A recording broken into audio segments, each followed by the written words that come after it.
So hello everyone guys, welcome back to another new video. So guys, आजच्या व्हिडिओमध्ये मी तुम्हाला दाखवणार आहे की तुमची ऑफिशियल एमएससीईडी ची एक्झाम कॉम्प्युटरवर कशी होते. बिकॉज भरपूर मुलं अशी आहेत जे पहिल्यांदा कॉम्प्युटर बेस्ड टेस्ट देणार आहेत, म्हणजे पहिल्यांदा कॉम्प्युटरवर एक्झाम देणार आहेत. सो त्यांना टेन्शन आलंय की आपण कॉम्प्युटरवर एक्झाम कशी द्यायची. त्यामध्ये काही मुलं अशी पण आहेत ज्यांना कॉम्प्युटर अजिबात यूज नाही करतात. सो आजच्या व्हिडिओमध्ये मी तुम्हाला पूर्ण प्रॅक्टिकली दाखवणार आहे की तुमची सीईडीची एक्झाम ॲक्च्युअल कॉम्प्युटरवर कशी होते. आणि त्यासोबत मेन म्हणजे कलर कोड. कॉम्प्युटरवर तुम्हाला कलर कोड असतात, प्रत्येक क्वेश्चनचे असे काही कलर कोड असतात. तर हे कलर कोड नक्की काय असतं तर ते पण मी तुम्हाला ह्या व्हिडिओमध्ये पूर्ण डिटेलमध्ये एक्सप्लेन करणार आहे. या टॉपिकवर मी लास्ट इयर सुद्धा व्हिडिओ बनवली होती आणि त्या व्हिडिओला 4 लाखांपेक्षा जास्त व्ह्यूज झालेत. बट ह्या वर्षी ना सीईडीसीने त्यांच्या इंटरफेसमध्ये भरपूर काय काय चेंजेस केलेत. तर नक्की काय चेंजेस केलेत, नक्की हा नवीन इंटरफेस कसा असणार आहे आणि त्या इंटरफेसवर तुम्हाला सीईडीची एक्झाम कशी द्यायची आहे, तर हे सगळे मी तुम्हाला आजच्या व्हिडिओमध्ये पूर्ण डिटेलमध्ये एक्सप्लेन करणार आहे. सो प्लीज तुम्ही ह्या व्हिडिओला शेवटपर्यंत नक्की बघा. आणि जर तुम्ही ह्या व्हिडिओला अजून लाईक नसेल केलं तर लवकरात लवकर लाईक करून घ्या. आणि जर तुम्ही ह्या चॅनलवर नवीन असाल तर लवकरात लवकर ह्या चॅनल सबस्क्राईब करून घ्या. कारण की ह्या चॅनलवरती मी तुम्हाला आत्तापासून ते पूर्ण तुमचे ॲडमिशन होईपर्यंत मी तुम्हाला पूर्ण गायडन्स प्रोव्हाइड करणार आहे. So please make sure to subscribe this channel. तर सगळ्यात पहिले जेव्हा तुम्ही एक्झाम सेंटरवरती जाता तर त्या तिकडे तुमचं सगळं व्हेरिफिकेशन केलं जातं. म्हणजे जे पण तुमचं हॉल तिकीट आहे आणि जे पण तुम्ही आयडी प्रूफ आणलं तर हे सगळं तुमचं व्हेरीफाय केलं जातं. आणि त्यानंतर तुम्हाला एक्झाम हॉलमध्ये पाठवलं जातं. आता एक्झाम हॉलमध्ये गेल्यानंतर त्या तिकडे एक माणूस असतो जो परत तुमचं हॉल तिकीट आणि तुमचं आयडी प्रूफ हे सगळं व्हेरीफाय करतो. आता हे सगळं व्हेरिफिकेशन झाल्यानंतर तो माणूस एक तुम्हाला कॉम्प्युटर अलॉट करतो, म्हणजे एका कॉम्प्युटर समोर तुम्हाला बसवलं जातं. आता एक्झामच्या हाफ अवर आधीच म्हणजे अर्धा तास आधीच तुम्हाला कॉम्प्युटरवर बसवलं जातं. आता जेव्हा तुम्हाला कॉम्प्युटर समोर बसवतात तर तुमच्या कॉम्प्युटरवर तुम्हाला एक असा काय इंटरफेस बघायला मिळतो. आता ह्या इकडे तुम्हाला काय काय दिलेलं आहे, सगळ्यात वरती तुम्हाला सिस्टीम नेम दिले. नक्की तुमचा कॉम्प्युटर नंबर काय आहे तर तो तुम्हाला ह्या इकडे दिलेला असतो. तुमच्या एक्झाम हॉलमध्ये जेवढे पण कॉम्प्युटर असतील त्या प्रत्येक कॉम्प्युटरचा वेगवेगळा नंबर असतो. तर नक्की तुमच्या कॉम्प्युटरचा नंबर काय आहे तर तो तुम्हाला ह्या इकडे दिलेला असेल. त्याच्यानंतर ह्या इकडे तुम्हाला सगळं कॅन्डिडेट फुल नेम दिलेलं असेल. नक्की तुमचं पूर्ण नाव काय आहे, तुमच्या ॲडमिट कार्डवरती पूर्ण नाव काय आहे तर ते सगळं तुमच्या ॲडमिट कार्डच्या अकॉर्डिंग तुमचं पूर्ण नाव ह्या इकडे दिलेलं असेल. त्याच्यानंतर कुठल्या कोर्सची तुम्ही एक्झाम देताय, PCM ग्रुपची एक्झाम देताय की PCB ग्रुपची एक्झाम देताय तर ते सगळे डिटेल्स ह्या इकडे दिलेले असतील. त्याच्यानंतर तुमचा एक ह्या इकडे फोटोग्राफ असेल आणि खाली तुम्ही बघू शकता एक तुम्हाला लॉग इन पेज दिलं आहे. आता ह्या इकडे तुम्हाला लॉग इन करून घ्यायचं आहे. आता ह्या इकडे तुम्हाला काय काय डिटेल्स एंटर करायचे आहेत, वरती तुम्हाला ह्या इकडे युजर नेम एंटर करायचं आहे आणि त्याच्या खाली तुम्हाला पासवर्ड एंटर करायचा आहे. आता हे युजर नेम आणि पासवर्ड तुम्हाला कुठे मिळेल तर तुमच्या ॲडमिट कार्डवरती तुम्हाला युजर नेम आणि पासवर्ड हे दिलेलं असतं. तर ते युजर नेम आणि पासवर्ड तुम्हाला एंटर करावं लागतं. मोस्टली पासवर्ड तुमची डेट ऑफ बर्थच असते. तुमच्या ॲडमिट कार्डवरती तुम्हाला कळेल नक्की तुमचा पासवर्ड काय आहे तर ते तुम्हाला पासवर्ड ह्या इकडे एंटर करायचं आहे. आता हे तुम्हाला कधी एंटर करायचं असतं, जेव्हा तुमच्या एक्झाम हॉलमध्ये जो पण इन्व्हिजिलेटर असतो. इन्व्हिजिलेटर म्हणजे काय की प्रत्येक एक्झाम हॉलमध्ये एक सुपरवायझर असतो. तर तो सुपरवायझर म्हणजे तो इन्व्हिजिलेटर जेव्हा तुम्हाला सांगेल की तुम्हाला युजर नेम आणि पासवर्ड हे एंटर करायचं आहे, त्यावेळी तुम्हाला युजर नेम आणि पासवर्ड एंटर करून तुम्हाला साइन इनच्या ऑप्शनवर तुम्हाला क्लिक करायचं आहे.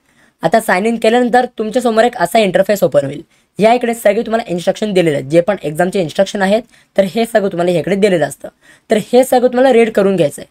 हे सगळे इन्स्ट्रक्शन रीड करण्यासाठी तुम्हाला 10 मिनिटं दिली जातात. तर हे 10 मिनिटांमध्ये सगळी ही इन्स्ट्रक्शन तुम्हाला रीड करायची असतात.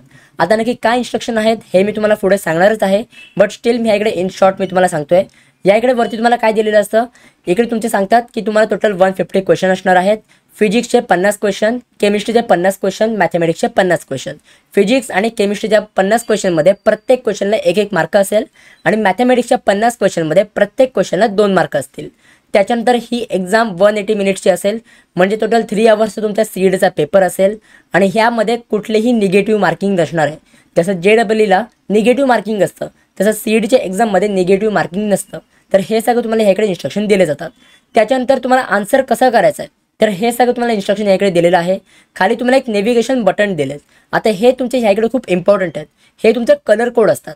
मला माहिती आहे आता थोडं तुम्हाला कन्फ्युजन असेल, बट हे मी तुम्हाला पुढे सांगेन की हे कलर कोड नक्की कसे यूज करायचे असतात आणि मार्क फॉर रिव्ह्यू म्हणजे काय असतं हे मी तुम्हाला पुढे सगळं सांगेन.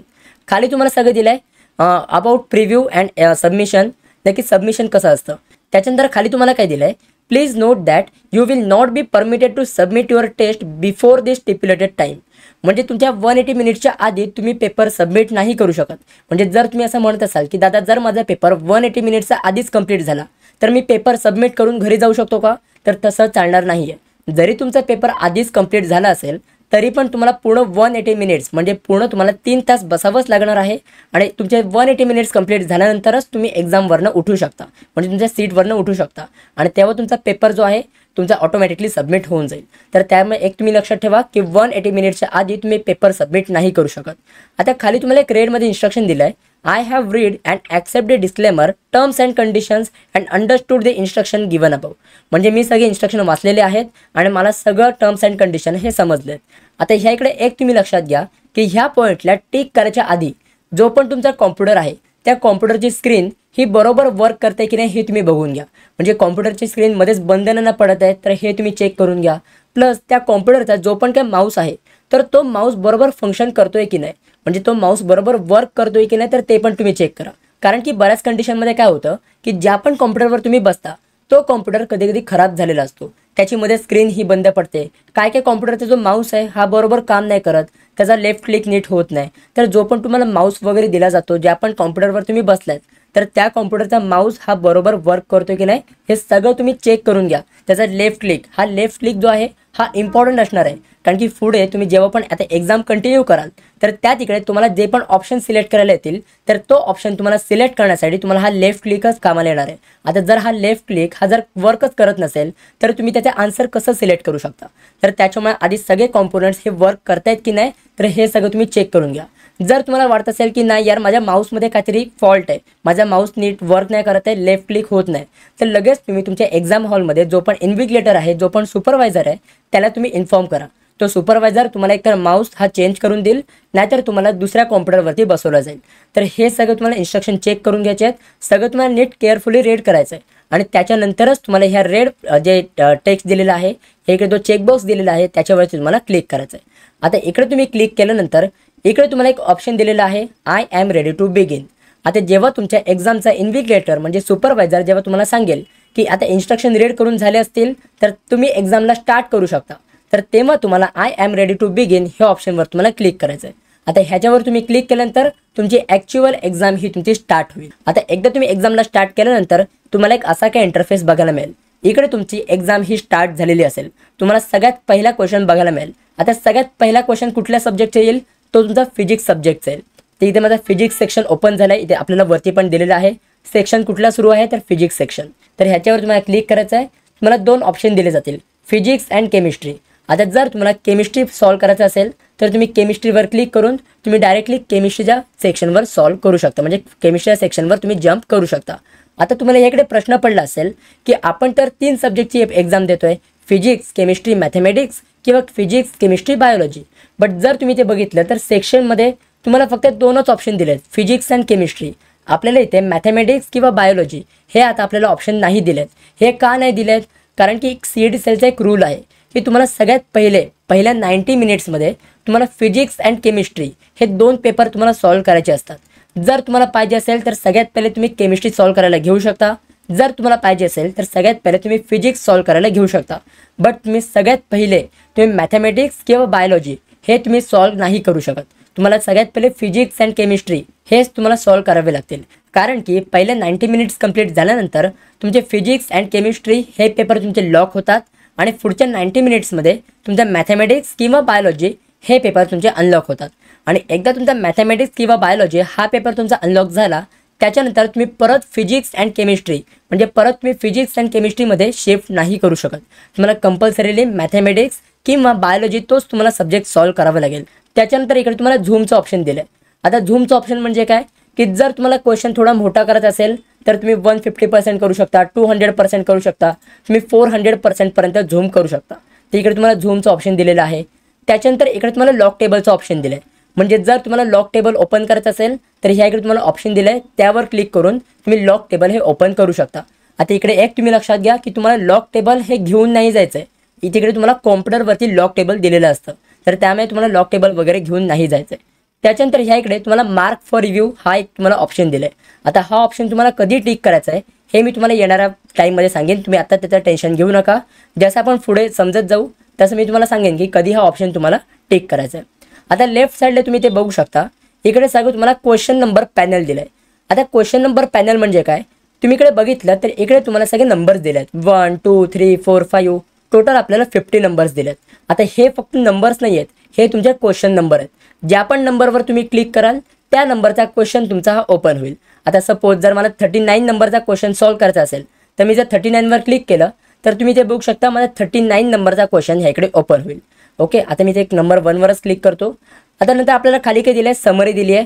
इथे आपल्याला नेव्हिगेशन बटनचे सगळे इन्स्ट्रक्शन दिले आहेत. जसं आपल्याला इन्स्ट्रक्शन पेजवरती जे आपल्याला टेबल दिलं होतं, पूर्ण कलर कोडचं आपल्याला टेबल दिलं होतं, तर ते इन्स्ट्रक्शन परत तुम्हाला हे इकडे दिले आहेत. खाली तुम्हाला अजून काय काय बटन्स दिले आहेत, जसे की प्रिव्हियसचा बटन आहे, म्हणजे जर तुम्हाला आधीचा क्वेश्चन सॉल्व्ह करायचा असेल, परत प्रिव्हियस क्वेश्चन जर तुम्हाला बघायचा असेल तर तुम्ही प्रिव्हियसवर क्लिक करून तुम्ही आधीचा क्वेश्चन बघू शकता. नेक्स्टचा ऑप्शन दिला आहे, म्हणजे जर तुम्हाला कुठल्याही क्वेश्चनचं ऑप्शन हे तुम्हाला सिलेक्ट करून नेक्स्ट क्वेश्चनवर जायचं असेल तर तुम्ही नेक्स्ट हा ऑप्शन सिलेक्ट करू शकता. त्याच्यानंतर पुढे दिलं आहे रिसेट आन्सर. आता रिसेट आन्सर म्हणजे काय, जर तुम्हाला जे पण क्वेश्चनचं तुम्ही आन्सर सिलेक्ट केलं असेल, जर तुम्हाला ते क्लिअर करायचं असेल म्हणजे रिसेट करायचं असेल तर त्या केसमध्ये तुम्ही रिसेट आन्सर ह्या ऑप्शनवर तुम्ही क्लिक करून ते आन्सर तुम्ही रिसेट करू शकता. तर हे सगळे तुम्हाला ऑप्शन बघायला मिळतात जेव्हा तुमची एक्झाम स्टार्ट होते तेव्हा. आता एकदा तुमची एक्झाम स्टार्ट झाली तर सगळ्यात पहिले तुमचा फिजिक्सचा सेक्शन हा तुमचा ओपन होतो. वरती पण तुम्हाला दिलेलं असतं सेक्शन फिजिक्स. आता तुम्हाला सेक्शन फिजिक्समधला सगळ्यात पहिला क्वेश्चन म्हणजे फिजिक्सचा सगळ्यात पहिला क्वेश्चन तुमच्या स्क्रीनवरती येतो. आता जर तुम्हाला ह्या क्वेश्चनला आन्सर करायचं असेल तर खाली तुम्हाला 4 ऑप्शन दिलेले आहेत. Option A, B, C, D असे तुम्हाला 4 ऑप्शन दिलेले असतात. आता जर तुम्हाला वाटत असेल की ह्या क्वेश्चनचा आन्सर हे ऑप्शन B आहे तर त्या ऑप्शनवर तुम्हाला क्लिक करायचं आहे. आता ज्या पॉईंटला तुम्ही त्या ऑप्शनवर क्लिक कराल तर तुम्ही ते बघू शकता की त्या ऑप्शनचे इथे ब्ल्यू हा टिक मार्क झाले, म्हणजे ब्ल्यू कलरचे ह्या इकडे सिम्बॉल आलेले आहे.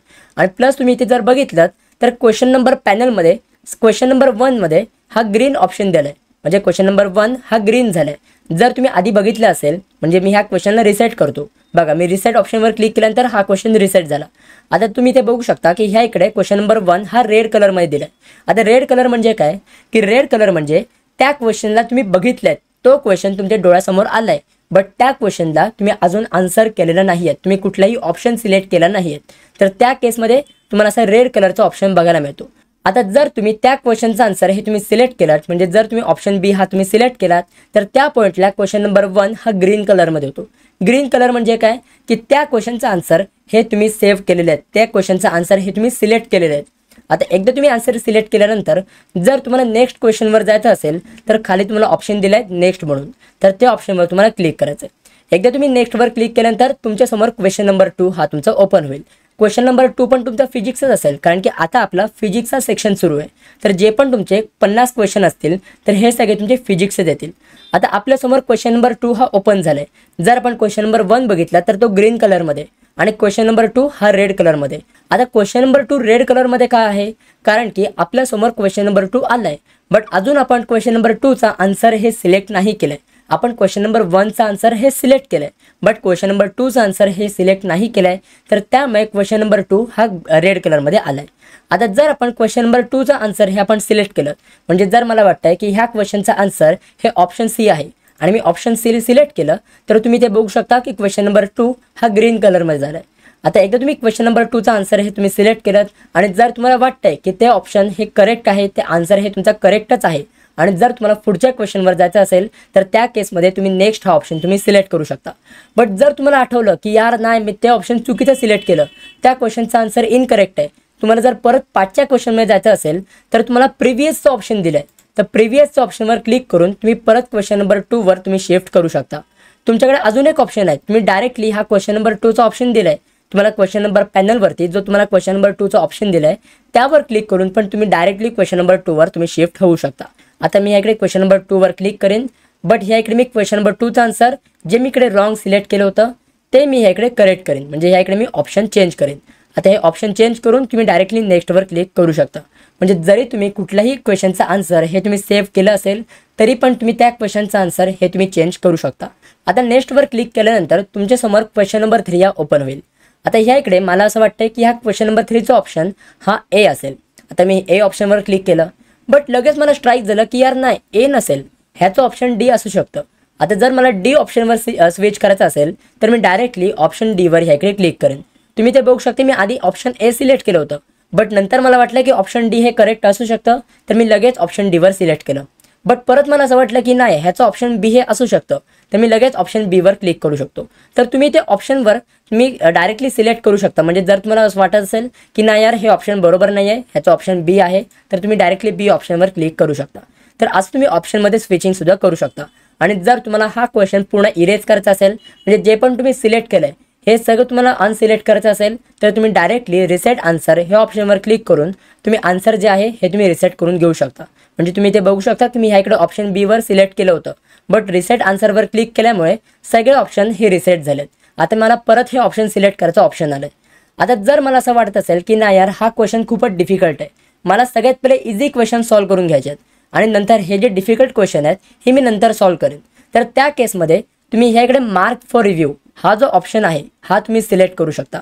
मार्क फॉर रिव्ह्यूचा ऑप्शन मी तुम्हाला सांगतो की जर तुम्हाला असं वाटत असेल की हा क्वेश्चन आपल्याला नंतर सॉल्व्ह करायचा आहे, आत्ता मला हा क्वेश्चन सॉल्व्ह नाही करायचा आहे, हा मी नंतर हा क्वेश्चन सॉल्व्ह करेन, तर त्या केसमध्ये तुम्ही मार्क फॉर रिव्ह्यू हे ऑप्शनवर क्लिक करून तुम्ही नेक्स्ट हे करू शकता. आता तुम्ही इकडे नोटीस केलं असेल की ज्या क्वेश्चनला मी मार्क फॉर रिव्ह्यू हे सिलेक्ट केलेलं आहे, तर तो क्वेश्चन या इकडे पर्पल कलरमध्ये झाला आहे. तो क्वेश्चन नंबर या इकडे पर्पल कलरमध्ये झाला आहे. म्हणजे तुम्ही इकडे हायलाईट होऊन येतं तुम्हाला क्वेश्चन नंबर पॅनलमध्ये की तुमचा क्वेश्चन नंबर 3 हा पर्पल कलरमध्ये. आता पर्पल कलरमध्ये असेल तर त्यावेळी तुम्ही हे समजून जायचं आहे की त्या क्वेश्चनला तुम्ही मार्क फॉर रिव्ह्यू केलं आहे. म्हणजे त्या क्वेश्चनचा आन्सर तुम्ही सिलेक्ट नाही केलाच, तुम्हाला त्या क्वेश्चनचा आन्सर हे सिलेक्ट करायचं आहे, अजून तुम्हाला सेव्ह करायचं आहे, तुम्ही त्या क्वेश्चनचा आन्सर हे दिलेलं नाही आहेत. तर त्या केसमध्ये तुम्ही मार्क फॉर रिव्ह्यूचा ऑप्शन हा तुम्ही यूज करू शकता. तुम्ही ते बघू शकता की ह्या इकडे क्वेश्चन नंबर 3 हायलाईट होऊन येत आहे. म्हणजे तुम्ही लगेच समजू शकता की नाही मला क्वेश्चन नंबर 3 हा ॲट दी एंड सॉल्व्ह करायचा आहे, तर क्वेश्चन नंबर 3ला पर्पल कलर आलेला आहे. तर तुम्हाला इकडे मार्क फॉर रिव्ह्यूचा ऑप्शन इकडे हेल्प करतो. आता जर तुम्हाला असं वाटत असेल तुम्ही ते बघू शकता. आता आपल्यासमोर क्वेश्चन नंबर 4 हा ओपन झाला आहे. आता जर तुम्हाला वाटत असेल की ह्या क्वेश्चन नंबर 4चा आन्सर हे ऑप्शन सी आहे, बट ऑप्शन सी तुम्ही कन्फर्म नाही आहात, तुम्ही ऑप्शन सी हा तुक्का मारल्यात. बट जर तुम्हाला ह्याला परत रिव्ह्यू करायचं असेल, म्हणजे जर तुम्हाला असं वाटत असेल की क्वेश्चन नंबर 4ला आपल्याला परत एकदा रिव्ह्यू करायचा आहे, ॲट दी एंड ह्याचा परत आपल्याला आन्सर शोधून काढायचा आहे, तर त्या केसमध्ये तुम्हाला जे ऑप्शन वाटतंय की मला आता वाटतंय की ह्याचं ऑप्शन सी असू शकतं, बट परत ह्याला आपण रिव्ह्यू करायचं आहे, तर त्या केसमध्ये तुम्ही ऑप्शनवर क्लिक करून तुम्ही मार्क फॉर रिव्ह्यूच्या ऑप्शनवर तुम्ही क्लिक करू शकता. आणि हे तुम्ही क्लिक केल्यानंतर तुम्ही नेक्स्ट हे ऑप्शन सिलेक्ट करू शकता. आता ह्या इकडे जर तुम्ही क्वेश्चन नंबर पॅनल नीट तुम्ही जर बघितलं असेल तर क्वेश्चन नंबर 4 पण तुम्हाला पर्पल कलरमध्ये दिलं आहे, बट त्या तिकडे खाली तुम्हाला ग्रीन टिक मार्क दिलं आहे. आता हे तुम्हाला ग्रीन टिक मार्क का दिलं आहे, कारण की जर तुम्हाला आठवत असेल की आपण क्वेश्चन नंबर 4चा आन्सर हे आपण सिलेक्ट केलं होतं, बट आपण शुअर नव्हतो की ते आन्सर करेक्ट आहे की नाही, आपल्याला ॲट दी एंड तो क्वेश्चन परत रिव्ह्यू करायचा आहे. तर त्यामुळे आपण क्वेश्चन नंबर 4चा आन्सर हे आपण सिलेक्ट करून त्या क्वेश्चनला आपण मार्क फॉर रिव्ह्यू केलं होतं. सो त्यामुळे आपल्याला इथे काय दिलं आहे, आपल्याला क्वेश्चन नंबर 4 हा पर्पल कलरमध्ये दिला आहे. पर्पल कलर म्हणजे काय की त्या क्वेश्चनला तुम्ही मार्क फॉर रिव्ह्यू केलात, बट आपल्याला खाली ग्रीन टिक मार्क दिलं आहे. ग्रीन टिक मार्क आपल्याला इंडिकेट करतं की त्या क्वेश्चनला तुम्ही मार्क फॉर रिव्ह्यू करून सुद्धा तुम्ही त्या क्वेश्चनचा आन्सर हे तुम्ही सिलेक्ट केलेले आहेत. आता जर तुम्ही इतर क्वेश्चन नंबर बघितलेत तर ते सगळे तुम्हाला व्हाईटमध्ये दिलेत. जर तुम्ही बघितलं तर क्वेश्चन नंबर 17, 18, 19 आणि इतर जेवढे पण क्वेश्चन नंबर आहेत हे सगळे तुम्हाला व्हाईटमध्ये दिलेत. आता हे तुम्हाला व्हाईटमध्ये का दिले आहेत, कारण की तुम्ही हे क्वेश्चन बघितलेच नाही आहेत. तुम्ही बघितले का क्वेश्चन नंबर 20 कोणता आहे, नाही बघितलं आहे. सो त्याच्यामुळे तुम्हाला क्वेश्चन नंबर 20 व्हाईटमध्ये दिलं आहे. सो जे पण तुम्हाला क्वेश्चन नंबर व्हाईटमध्ये दिलेले असतील तर ते तुम्हाला समजून जायचं आहे की त्या क्वेश्चनला तुम्ही अजून व्हिजिटच नाही केलात, म्हणजे ते क्वेश्चन तुम्ही अजून बघितलेच नाही आहेत. ज्या पॉईंटला तुम्ही ते क्वेश्चन बघाल, बट जर तुम्ही त्याचा आन्सर सिलेक्ट नाही केलं किंवा त्याला मार्क फॉर रिव्ह्यू सुद्धा नाही केलं, तर त्या पॉईंटला ते क्वेश्चन नंबर तुमचे रेडमध्ये कन्वर्ट होतील. आय होप तुम्हाला सगळं कलर कोडच्या बाबतीत सगळं समजलेलं असेल. जर समजलं असेल तर मला कॉमेंटमध्ये सांगा की येस दादा मला कलर कोडबद्दल समजलं. आता आपण पुढे बघूया. या इथे जर मी नेक्स्ट केलं तर नेक्स्ट आपला क्वेश्चन नंबर 5 ओपन होईल. बट आता ना मला क्वेश्चन नंबर 5 सॉल्व्ह नाही करायचं आहे, मला डायरेक्टली क्वेश्चन नंबर 20वर शिफ्ट करायचं आहे. म्हणजे डायरेक्टली मला क्वेश्चन नंबर 20वर जम्प करायचं आहे. तर मी इथे काय करू शकतो की ह्या इथे क्वेश्चन नंबर 5 माझा सुरू आहे, बट ह्या इथे मला तर क्वेश्चन नंबर 20 बघायचा आहे, तर डायरेक्टली मी क्वेश्चन नंबर 20वर क्लिक करू शकतो. ज्या पॉईंटला मी क्वेश्चन नंबर 20वर क्लिक करेन तर तुम्ही ते बघू शकता की क्वेश्चन नंबर 20 हा रेड कलरमध्ये झाला आहे. जर मला वाटतं की यार क्वेश्चन नंबर 20चा आन्सर हे ऑप्शन बी हे असू शकतं, तर मी ते बी ऑप्शनवर क्लिक करून मी ते नेक्स्ट केलं तर माझ्यासमोर 21 क्वेश्चन नंबर ओपन होईल. बट मला 21 क्वेश्चन नंबर हा सॉल्व्ह नाही करायचा आहे, मला क्वेश्चन नंबर 40 सॉल्व्ह करायचा आहे. तर मी डायरेक्टली क्वेश्चन नंबर 40वर क्लिक करू शकतो. जर मला वाटलं की यार नाही क्वेश्चन नंबर 38 आपल्याला सॉल्व्ह करायचा आहे किंवा क्वेश्चन नंबर 36 आपल्याला सॉल्व्ह करायचा आहे, तर डायरेक्टली आपण क्वेश्चन नंबर 36वर जम्प करू शकतो. बट आता मला ह्या पॉईंटला वाटलं की यार मला फिजिक्स सॉल्व्ह नाही करायचं आहे, मला आता केमिस्ट्री सॉल्व्ह करायला घ्यायचं आहे, तर तुम्ही डायरेक्टली केमिस्ट्री सुद्धा सॉल्व्ह करायला घेऊ शकता. आता जर मला पाहिजे असेल की मला या इकडे केमिस्ट्रीचा सेक्शन सॉल्व्ह करायचा आहे, तर मी केमिस्ट्रीवर क्लिक करून मी या इकडे केमिस्ट्रीचे क्वेश्चन सॉल्व्ह करायला घेऊ शकतो. तसंच ह्या इकडे कलर कोडचा पण सेम सिस्टीम आहे, ह्याच्यामध्ये पण काही चेंजेस नाही आहेत. जर मला पाहिजे असेल तर मी ह्या इकडे ऑप्शनवर क्लिक करून मी इकडे नेक्स्टवर क्लिक करू शकतो. तुम्ही ते बघू शकता क्वेश्चन नंबर 51 हा ग्रीनमध्ये कन्वर्ट झाला आहे. आता एकदा तुमचे 180 मिनिट्समधनं पहिले 90 मिनिट्स कंप्लीट झाले की लगेच तुमचे जे सेक्शन आहे हे तुमचे स्विच होतील. म्हणजे 90 मिनिट्स कंप्लीट झाल्यानंतर तुमच्या फिजिक्स अँड केमिस्ट्री हे पेपर तुमचे लॉक होतील आणि ऑटोमॅटिकली तुमचा मॅथमॅटिक्स हा पेपर ओपन होईल. जर तुमचा बायोलॉजी असेल तर तुमचा बायोलॉजी हा पेपर ओपन होईल. आता ह्या केसमध्ये तुम्ही सेक्शन स्विच नाही करू शकत. जसं तुम्ही स्क्रीनवर बघताय, जो तुम्हाला सेक्शन स्विच करायचा आधी ऑप्शन दिला होता फिजिक्स अँड केमिस्ट्रीमध्ये, तो ऑप्शन तुमचा इकडून गायब झाला आहे. म्हणजे ह्या इकडे तुम्हाला सेक्शन स्विच करायला कुठलाही ऑप्शन नाही दिला आहे. तुम्हाला कंपल्सरीली आता मॅथमॅटिक्स किंवा बायोलॉजी हा तुम्हाला पेपर सॉल्व्ह करावा लागेल. आता ह्या इकडे पण सेम तसेच तुम्हाला रूल फॉलो करायचे आहेत. जसं मी तुम्हाला मागशी कलर कोड सांगितले आहेत तसेच कलर कोड इकडे सुद्धा तुम्हाला फॉलो होणार आहेत. जर तुम्हाला ऑप्शन सिलेक्ट करायचं असेल तर ते ऑप्शन तुम्ही सिलेक्ट करून तुम्ही नेक्स्टवर क्लिक करू शकता. असे तुम्ही क्वेश्चन ते तुम्ही आन्सर सिलेक्ट करू शकता. तर आय होप हे सगळं तुम्हाला समजलेलं असेल की नक्की तुम्हाला CETचा पेपर कसा द्यायचा आहे. आता तुम्हाला सबमिटचं ऑप्शन हे इकडे कुठे दिसत नाही आहे, तर जसं मी तुम्हाला आधी सांगितलं होतं की तुम्हाला सबमिटचं ऑप्शन हे तुम्हाला नाही दिलं जात. जर तुम्ही असं म्हणत असाल की जर माझा पेपर 180 मिनिट्सचा आधी कंप्लीट झाला तर मी पेपर सबमिट करून लवकर घरी जाऊ शकतो का, तर तसं तुम्ही नाही करू शकत. तुम्हाला 180 मिनिट्सचा पेपर पूर्ण कंप्लीट होईपर्यंत तुम्हाला वेट करावं लागेल. एकदा तुमचे 180 मिनिट्स कंप्लीट झाले त्याच्यानंतरच तुम्ही बेंचवरनं उठून तुम्ही घरीच जाऊ शकता. सो गाइस, आय होप हे तुम्हाला समजलेलं असेल की नक्की तुमची CETची एक्झाम कॉम्प्युटरवर कशी होते. जर तुम्हाला सगळं समजलेलं असेल तर मला कॉमेंटमध्ये नक्की सांगा की येस दादा मला समजलं, आय गॉट इट. म्हणजे मला पण समजेल की मी ज्या पण टॉपिकवर मी तुम्हाला समजवलं आहे हे किती मुलांना समजलं आहे. आणि जर तुमचे काही पण डाऊट्स असतील तर तेही मला कॉमेंटमध्ये नक्की सांगा. आणि जर मला पर्सनली कनेक्ट व्हायचं असेल तर तुम्ही मला डायरेक्टली इंस्टाग्रामवर कनेक्ट होऊ शकता. माझी इंस्टाग्रामची ID मी तुम्हाला डिस्क्रिप्शन बॉक्समध्ये प्रोव्हाइड केलेली आहे. ऑल्सो आपला व्हॉट्सॲप ग्रुप आणि टेलिग्राम ग्रुप नक्की तुम्ही जॉईन करून ठेवा. दोन्ही ग्रुपचे लिंक्स मी तुम्हाला डिस्क्रिप्शन बॉक्समध्ये प्रोव्हाइड केलेले आहेत. So guys, that's it for video. कशी वाटली तुम्हाला ही व्हिडिओ? आवडली असेल तर नक्की लाईक करा, शेअर करा, सबस्क्राईब करा. भेटूया आपण पुढच्या व्हिडिओमध्ये. तोपर्यंत बाय बाय, सी या and have a good day.